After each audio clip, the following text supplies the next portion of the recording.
top reactions of innocent death row inmates set free. Robert Springsteen and Michael Scott. They say it's better to set 100 criminals free than imprison an innocent man, but Robert Springsteen and Michael Scott didn't get that treatment in a murder case that rocked America for over a decade. It all started in Austin, Texas in December 1991, when firefighters were called to an unusual crime scene, a yogurt shop. This crime wasn't an unpaid bill, however. It was much, much worse, as 4 teenage girls, Eliza Thomas, Jennifer and Sarah Harbison, and Amy Myers, were brutally murdered. Not by the fire, but by a monster, or monsters. It's in the usual stuff we run into: family violence, drug deal gone bad.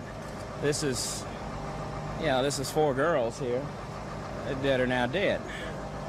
For what reason? I mean, surely they couldn't have that much money in there. Soon enough, the police had their 4 suspects: Robert Springsteen, Michael Scott, Maurice Pierce, and Forrest Welburn. But Scott and Springsteen were the ones who got the wrong end of that stick. It wasn't until 1998, when the cops had their sights set on Scott in a 12-hour interrogation, that had him believe he shot one of the girls and that the gun came from Springsteen, who then got his own fair share of a brutal interrogation, where he admitted to sexually assaulting and killing one of the girls. Talk to me, Mike. Yes, sir. You did that, didn't you? Yes, sir. We've just opened some more doors, haven't we, Mike?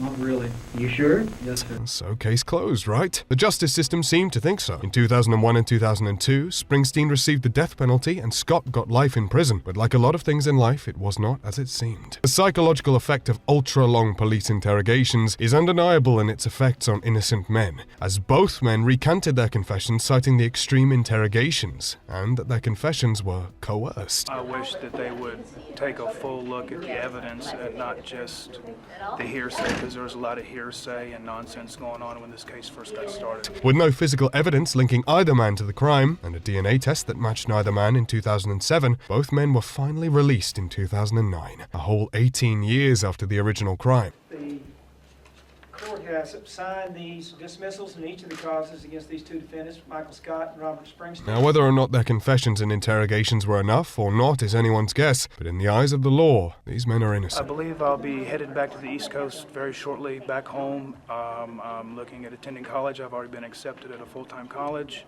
and I'm just going to try and get on with my life. An innocent man walking free can be beyond touching, such as Clemente Aguirre Joaquim, who seemed to have a murder case tailored for him, but later had enough twists to make a movie about it. I didn't do it. I don't kill nobody. This injustice played out from June 2004 in Altamonte Springs, Florida, when Cheryl Williams and Carol Baris were brutally murdered in their home. They were stabbed dozens of times with a 10-inch knife that was found near the crime scene. Just like every murder movie, the neighbor became the prime suspect, and it didn't help that he was an illegal immigrant. Clemente Aguirre Joaquim's footprints and fingerprints were found on the scene, and a bag full of clothes with the victim's blood was found in his possession. That wasn't even it, as the murder weapon matched the knives he used in his restaurant job. Everything was against him, and there was not a shadow of a doubt that he was the killer when he was sentenced to death in 2006, and the justice system ignored his seemingly unbelievable story that he was in the victim's house to get beer, found the bodies, and tried to help them. However, there really is justice in the world, and a year later, everything was reviewed again, and DNA evidence revealed another shocking suspect: Cheryl's own daughter, Samantha. Samantha had a history of mental illness, and soon enough, a whole host of witnesses came forward with their testimony that Samantha confessed to the crime, citing her,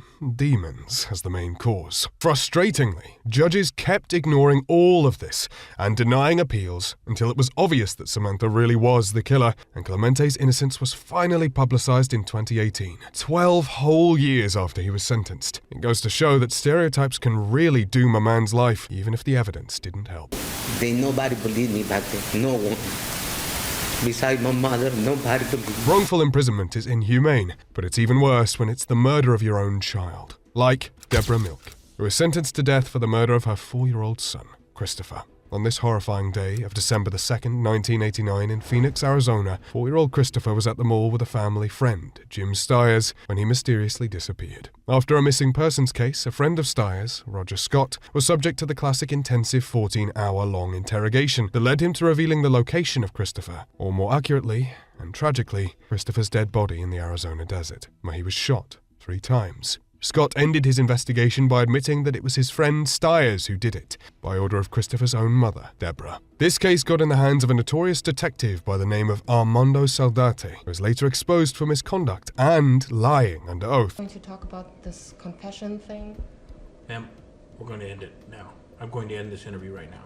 Okay? This was long after the damage had already been done in a report written by Saldate that Milk had confessed to the murder. Keep in mind that this supposed confession, heard by only one man, was the only official evidence against Milk. But in this unjust scenario, she was sentenced to death in 1990, along with Scott and Stiers. In the end, though, injustice does not last, and hope can shine in the darkness, even if it takes its sweet time to get there. And for Milk, it was 23 years until she was retried after Saldate's misconduct and lying on other cases came to light. 4-year-old son at the end of this month. But defense experts say he's got an uphill battle, especially with a sketchy key witness. In 2015, the Arizona Supreme Court dismissed the case. Milk's innocence was public, and she was free to go. Now, whether or not she did confess to Saldate is up in the air, but in the eyes of the justice system, she was innocent, which is sometimes enough. Unfortunately, even more witnesses are coerced into confession so often, and sometimes it's the unlikeliest ones, like in the case of Ricky Jackson, who was sentenced to prison solely on the testimony of a 12-year-old child. First, 1976, Cleveland, Ohio, witnessed an insane murder of businessman Harold Franks when a group of 3 hurled acid at his face and shot him with a gun and also accidentally killed the wife of a store owner. As the cowards they are, the 3 killers ran away and escaped in a green car. Unluckily for the victim and everyone else,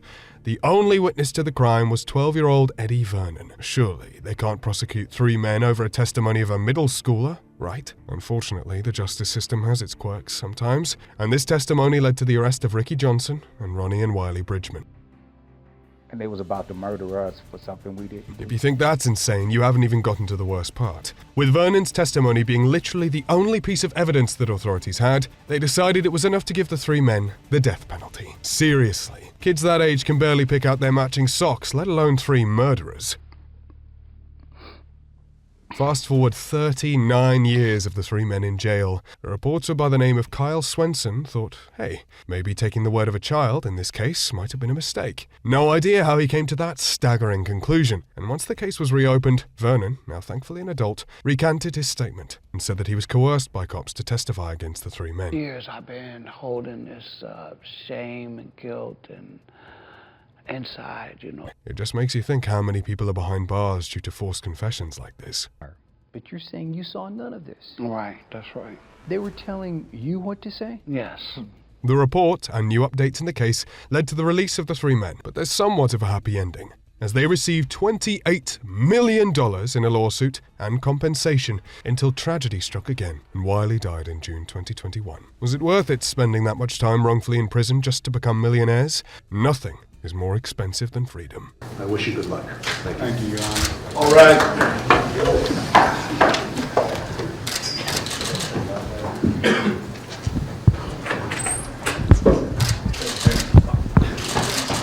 That wasn't the only single witness account that authorities used to doom 2 men's lives, however, as it also happened with Clifford Williams Jr.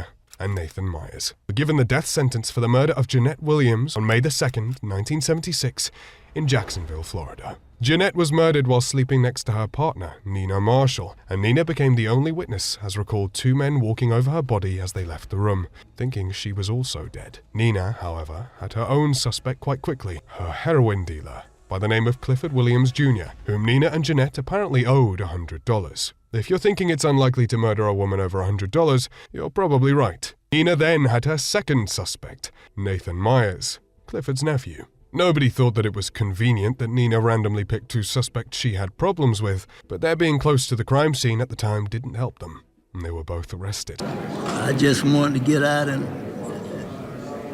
be with my sick kids. They was gone, and it wasn't nobody but them. The authorities even ignored one piece of evidence that the shots might have come from outside the building, but unfortunately the 2 men paid the price for this negligence all the way until 2019, 18 years after Nina died. Mr. Williams and Mr. Myers, the indictments have been dismissed against you. You are free to go. New evidence did reveal that the shots did come from outside, and both men, then aged 61 and 76, were finally released, 42 whole years after their original sentencing. At least they got $2 million each, but no amount of money would ever be worth missing out on 4 decades of freedom.